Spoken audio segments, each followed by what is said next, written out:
هو ليه انمي فراجنانس فلاور نجح؟ اكيد في اسباب ورا الشهرة دي واسباب اختلافه عن انميات المدرسات التانية. بص، هو بصراحة نفس الدخلة بتاعت الانمي المدرسي، بتعرف عليها كصديقة في اول حلقة، وبعدين ما هذا الشعور الذي ينتابني حين اكون معها، وحلقة البحر، وحلقة العاب نارية، وهوبا اعتراف في اخر حلقة، ومعك احلى انمي مدرسي.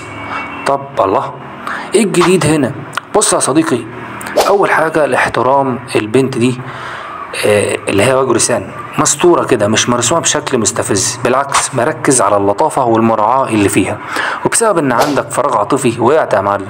ثانيا تعدد واختلاف مشاعر الحب في الانمي، يعني مثلا اصحابه بيحبوه علشان شايفينه واد جدع، وصاحبتها بتحبها علشان كانت بتساعدها وهم اطفال، وحب امه وابوه ليه. كل المشاعر والاعترافات المعبرة عن المشاعر دي اثرت على نجاح الانمي. واخيرا وبشكل غريب وفعال بيكرر الكاتب ظهور المشاعر، اللطافة والبراءة، سواء الشخصيات زي واجوري او طفل في الانمي، او حتى سوء تفاهم حصل اظهر براءة الشخص اللي بيتكلم. ده بيجيب معاك لان انت خلاص بقى زهقت من الانمي والتلاعب والخيانة والقتل اللي في الانميات التانية، عايزين حاجة بقى تهدي الدنيا كده وتطر علينا، وكفاية قتل بقى. عجبتك بقى وجهة النظر دي؟ ما تنساش تعمل لايك وسبسكرايب. سلام عليكم.